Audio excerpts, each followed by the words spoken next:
visit us tonight? There'll be food and drink and ghosts, and perhaps even a few murders. It has been established that persons who have recently died have been returning to life and committing acts of murder. You remember the fun we had when you poisoned me? Soothing, isn't it? Well, you realize, of course, that we'd have to have a body to put in that casket. Yeah, they're dead. They're all messed up.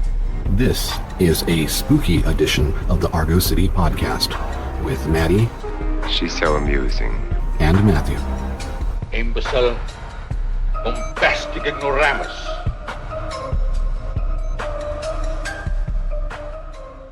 And we have returned with such a good movie. Well, and it's about time, too. So we had Zombieland this week. Yes! And we've been trying to get to Zombieland and having problems. We were going to go to a screening of it at Case and just couldn't make it in time. Yeah. Then it came up, and okay, so that's the next one in the list. And my copy somehow degraded or something. It was just unwatchable.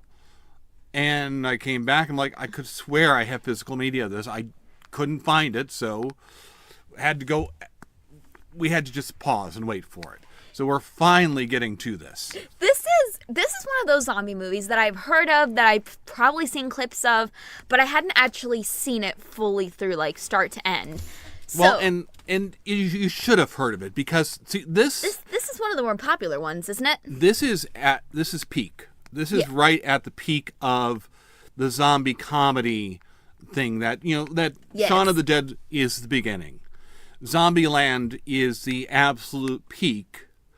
And Scout's Guide is towards the end. Now, I actually still, for me, Scout's Guide's better. I like Scout's Guide better. I think it's more fun.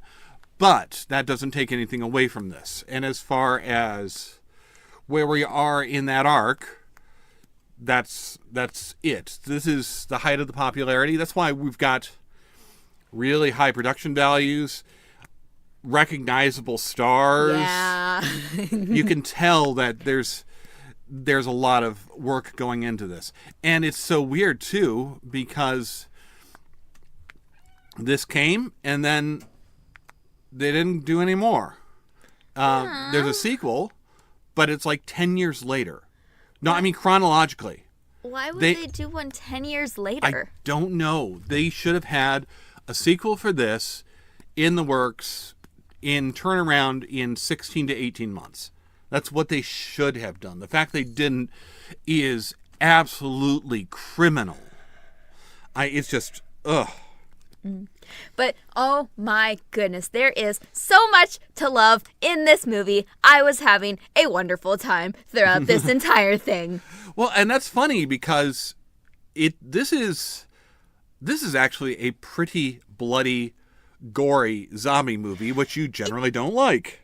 Is it? I didn't notice, to be honest. You know what? That's the funniest thing. Like, even in the credits. So the credits it's nothing but zombie chaos. Blood and entrails are everywhere. They are playing Metallica's For Whom the Bell Tolls from 1984, by the way. Oh, this wow. is like when Metallica was still hardcore, before they got a little bit softer and before they cut their hair. And so I mean, this is a big thing. It's funny situations, though.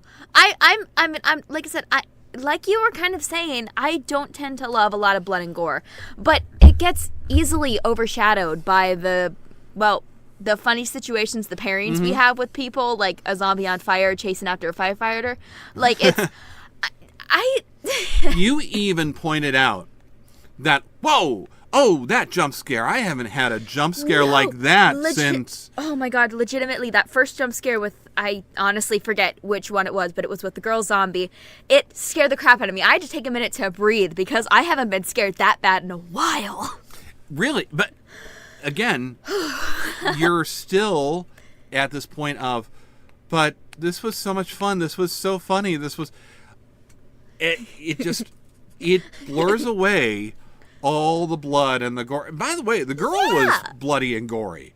there were horrible things like coming out of her mouth and Yeah. horrible liquids and tongues and stuff. I'm also amused by, okay, so the first thing that Columbus offers her, his hospitality is It's Sprite in a mug. no, it's not Sprite. I thought it was It's Sprite. Mountain Dew Mountain Code Red. Code Red. What And, makes that special? Like, Hold on, I I'm don't Googling know. this. I don't know what makes it special, but man, there's a cult build up around It's Code Red Mountain Dew. That's gross. I don't like it. Ew. Who would want that? It's just so it's everybody apparently. Like again, it'll come up in books. It'll come up in other movies. Something about like gaming culture especially just went nuts for Mountain Dew Code Red. So the fact that this is here, it's kind of a time capsule. It really dates it for me a little bit. That's funny too because there's a lot of stuff in here that really doesn't date it. Like one of the things I was noticing this time around, I mentioned the opening song. It's an old Metallica song, but most of the music in this, it's all old. It's all 70s and 80s stuff. Mm-hmm. I think that's interesting because it really does lend a certain timelessness to it. There's some country there. I'm so lonesome I could die. I'm hearing some Van Halen and stuff like that in here, and it's just because you would think that in 2009 they'd be jumping on like the trendy stuff. I mean, I don't know if this was trendy or not, but when we get the scene with the driving, we get different music playing for when each person drives. I just hear popular in the back. I don't know if that musical was popular at that point, but no, it definitely seems weird to add all of that in. But I almost think like the old timey music, it kind of brings you back to your roots in a way. Like we're at the bare edge of civilization. We're starting over. We so really it's like, are. I wonder if that's purposeful for that. I don't know if that we're even starting over either, because it's been a few months. We're about, I think you said we're 4 months into the zombie apocalypse at this point. Yeah, I mean more so like with just with the way the apocalypse is right now. Like the world is over, blah, blah, blah. I want to talk about Columbus for a second. I adore this man so much. I don't even have words. I want to protect this little bean. He needs to be protected and safe from the whole world.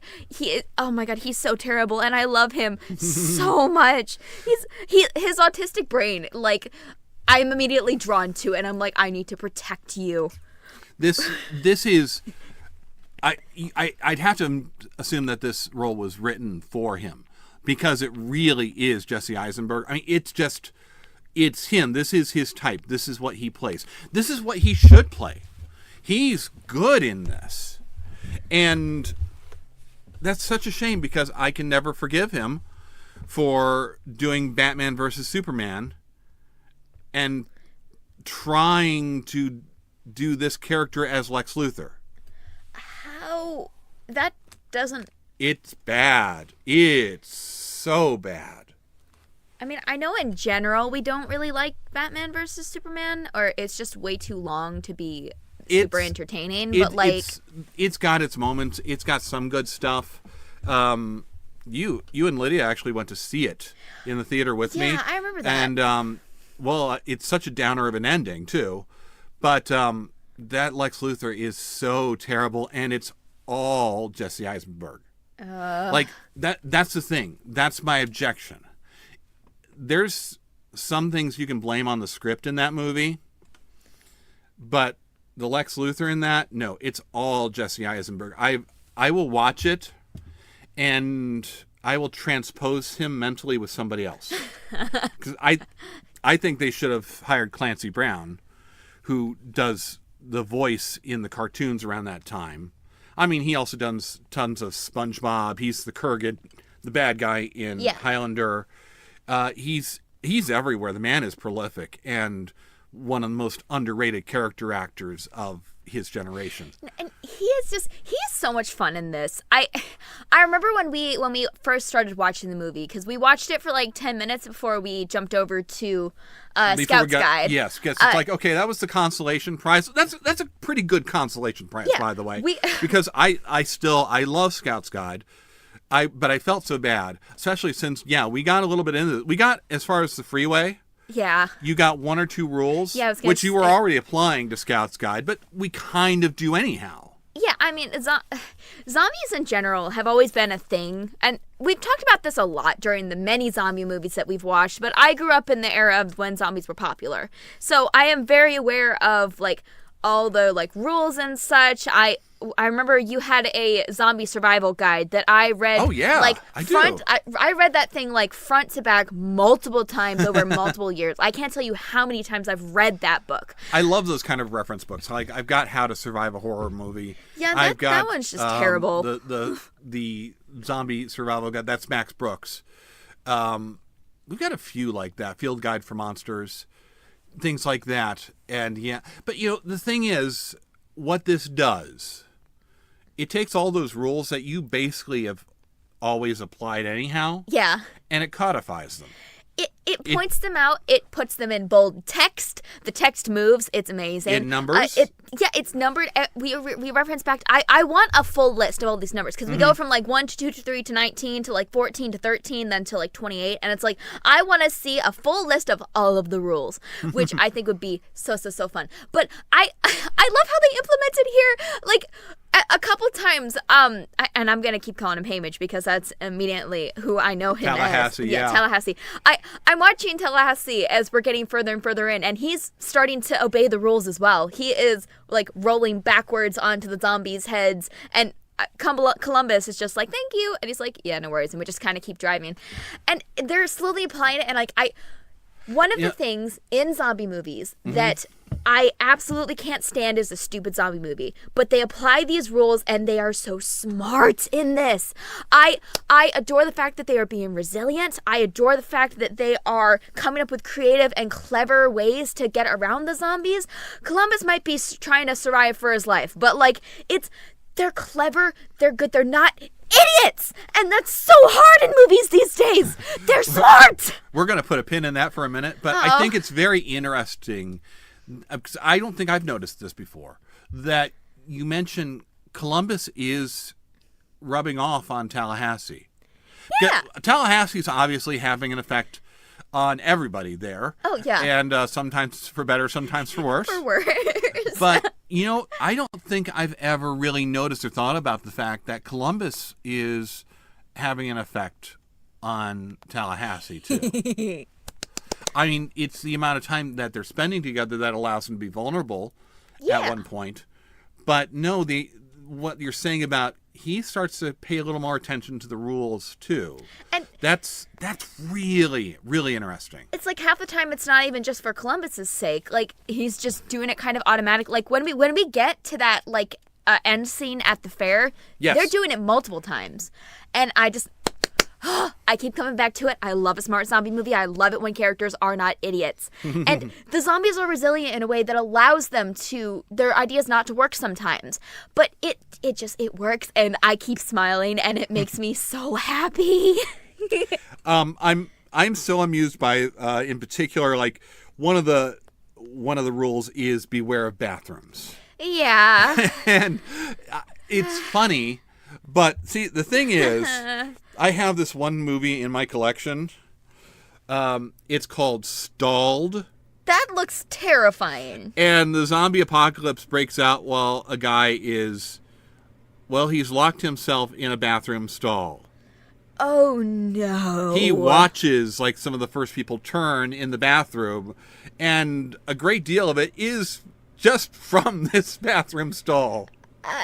It's the greatest Christmas movie ever. How is this a Christmas movie? Well, everybody's getting turned at a Christmas party. What? You have... I also have my Beware of Bathroom Stalls. And I always come back to this in the Walking Dead video games.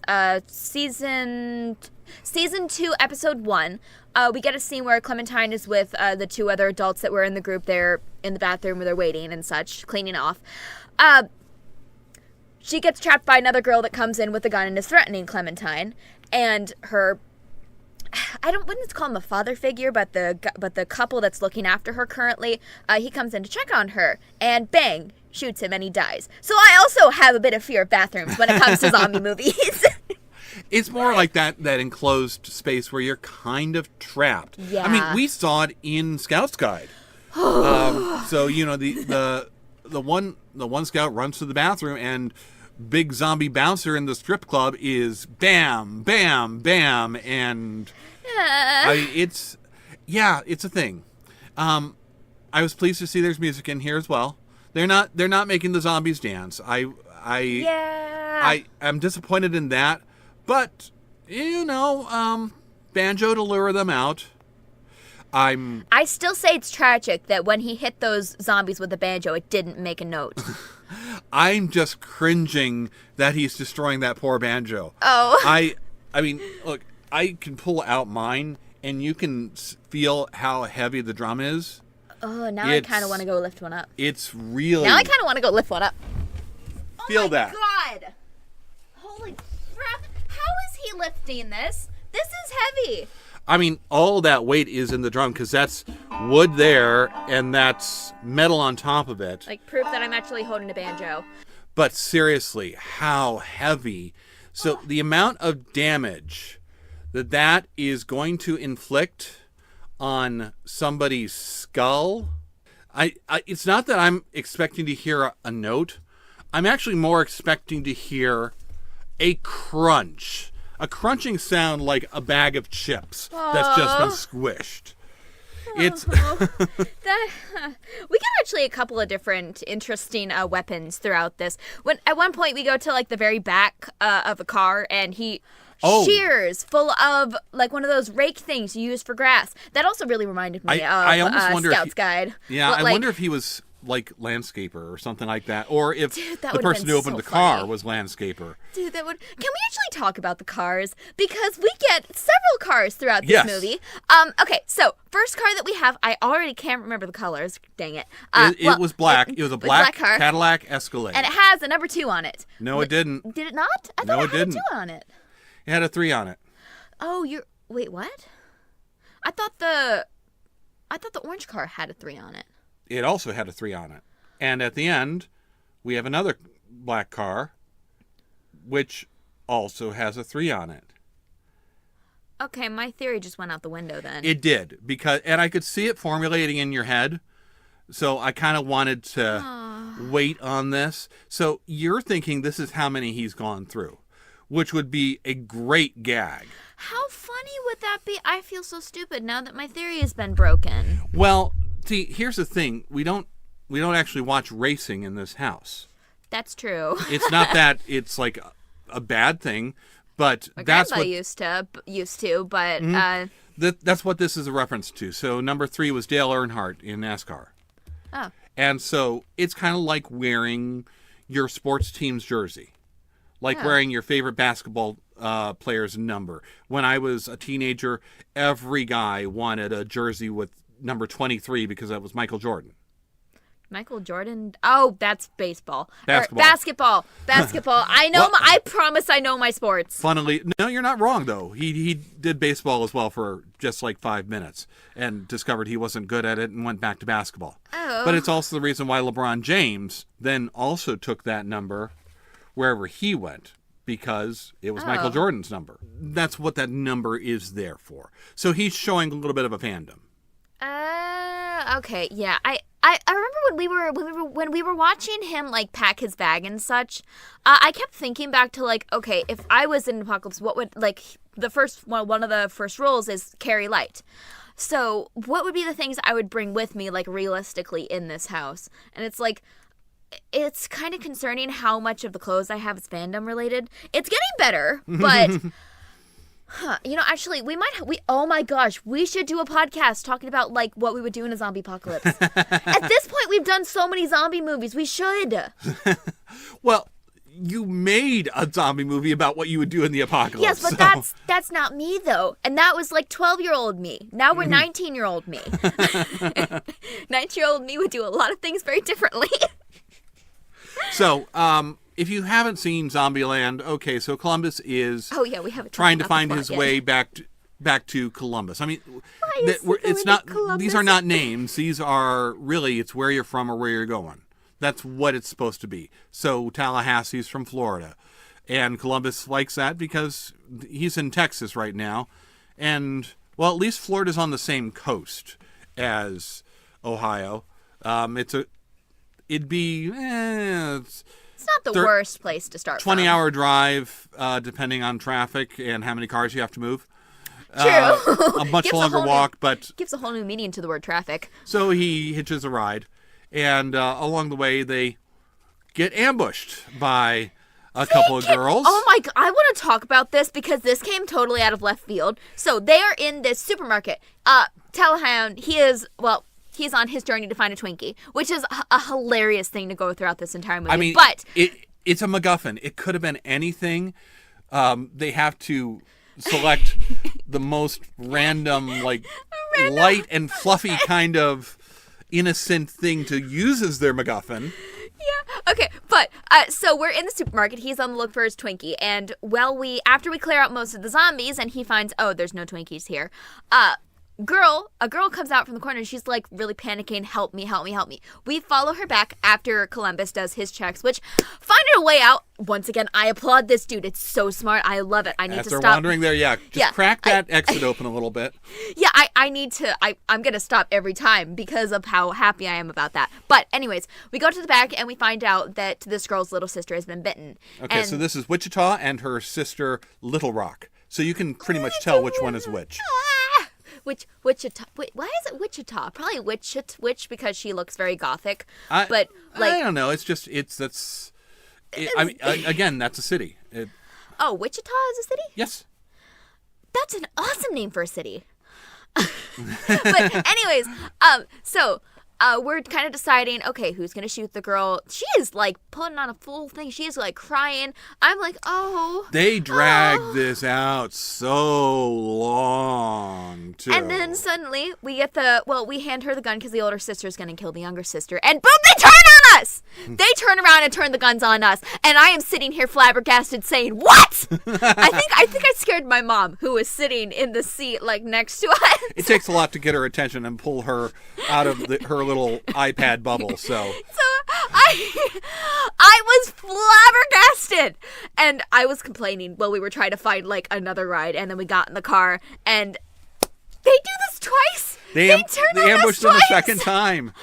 They're stuck on the side of the road because the car broke down, and we're like looking around. I'm like, okay, I spot 2 hay bales that are consistently in every far scene that we look at, and I'm like, they're behind the hay bales. So you're half right. Yes, I'm half right. One of them comes up behind the hay bales. One of them is in the back seat. We didn't check the back seat. Well, he probably did check the back seat, but he couldn't say anything because she was in the back seat. Yeah. Yeah. So I wonder how she managed to get in without like opening the car door and alerting him. But regardless, we've been ambushed again.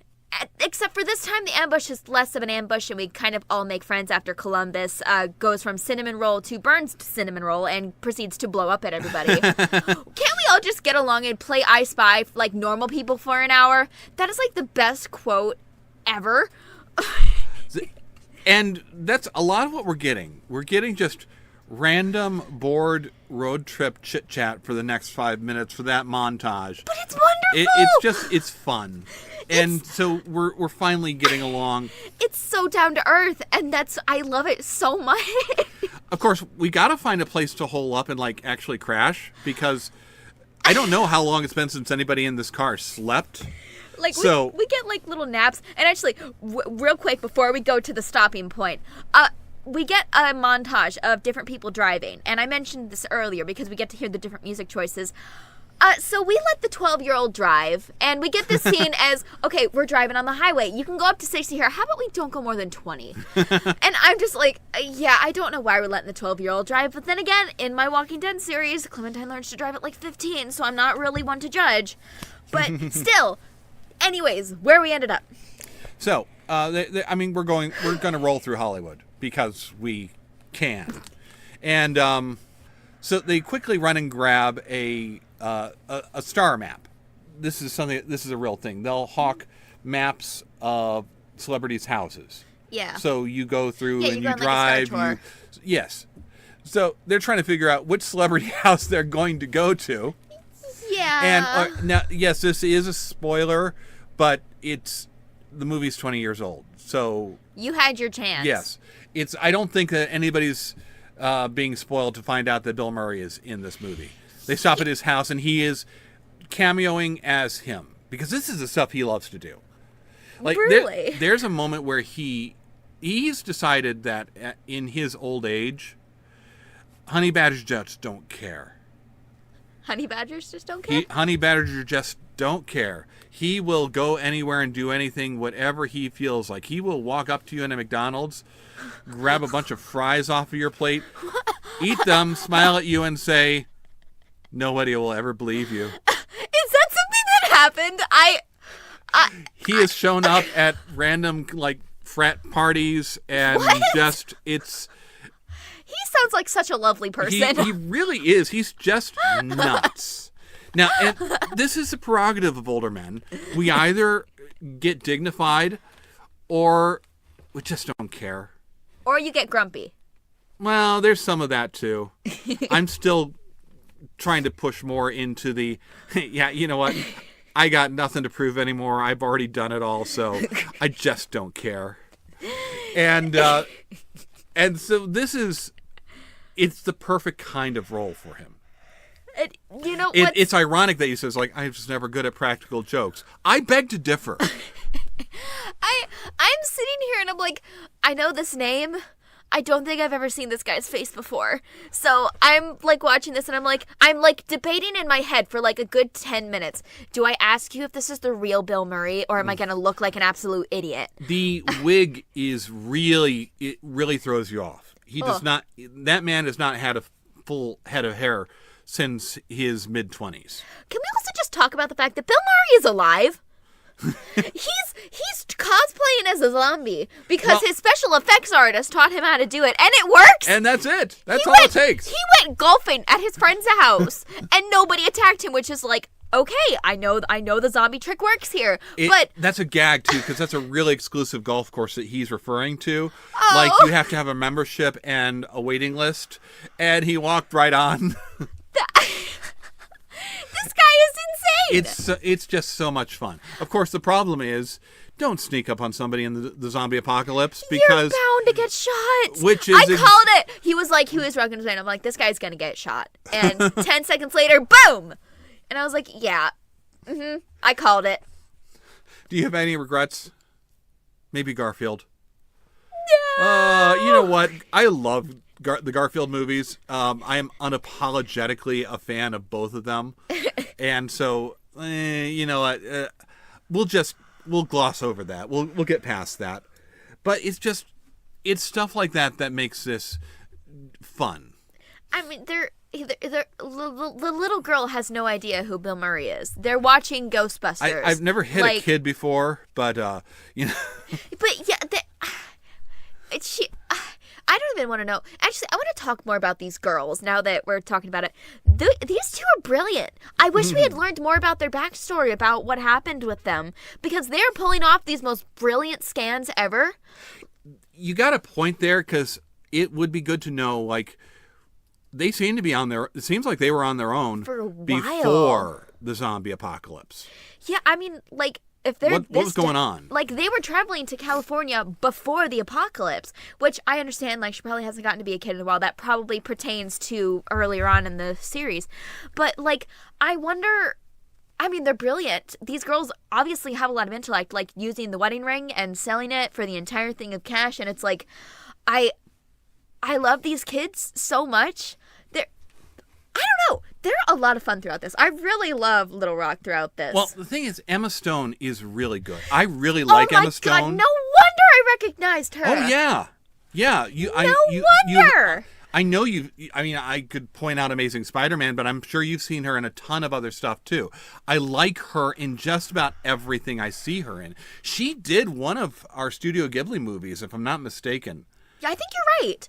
I don't remember which one, but I definitely think you're right there. So, yeah, it's really good casting. And this is early days for her. I don't think this is like the thing that made her, but it certainly pushed her over the top. I love like Little Rock and I keep forgetting his name. Him. I love them too specifically. We get a couple of moments, and I swear he is such a girl dad. And we find out later that the dog is actually his son, which is well, tragic. we haven't actually talked about that. So fuck. he mentions that I lost my dog in the zombie apocalypse. Except, well, yeah, dog's kind of a last minute change there, because you're right. It was his baby son. It was his toddler. And, like, we were getting to the explanation, and I'm sitting here like, it's okay. We don't know if these zombies eat animals yet. We might be able to. I'm like thinking we'll get reunited at the end. The dog will go on like a hunko journey to come and find him. And no. And I'm just kind of like trying to like, okay, stop talking. You're gonna miss it. And like, whoa. It was so sad. I hated it. But I admit I am a little biased because, well, Hunger Games. But I love seeing him and Little Rock because they're like the most opposite people ever. But they're so much fun. They're building a fort together. I love them so much. They are the dynamics that we get throughout this is. Like, you've got so many different kinds of groups of people. You've got, like, the two... I'm assuming they're, like, teenagers or, like, older teenagers, early 20s or something. Yeah, college. Yeah, like, college. So, we got the two college kids. We got the 12-year-old, and then we got, like, the older adult. And it's, like, you got the romance between the kids. You got the sisters, and the sister not being okay with the dating. And then you got the whole, like, questionnaire. And it's, like, these dynamics work so well, and I'm blown away by it. Back in the mid to late 90s, Woody Harrelson there was poised to become a leading man. Oh. And he just kind of got sidetracked and started really gravitating towards more quirky, weird roles. And it kind of killed his career for a while. This, in a lot of ways, was one of the things that really brought him back into the public eye. And everybody's, oh, yeah, we like him, don't we? I mean, this movie is why he's going to be in Hunger Games. Because this gave him enough momentum to go back into that. I love it so much. You keep talking about how smart, especially how smart Wichita and Little Rock are. Yeah. But I gotta admit, they make a really big blunder. They do something really dumb here.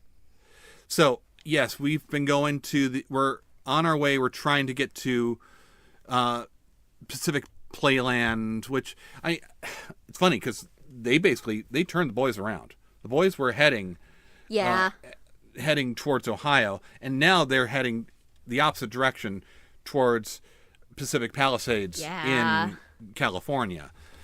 Well, Pacific Playland, they get in by forcing the gate open and never chained it back up.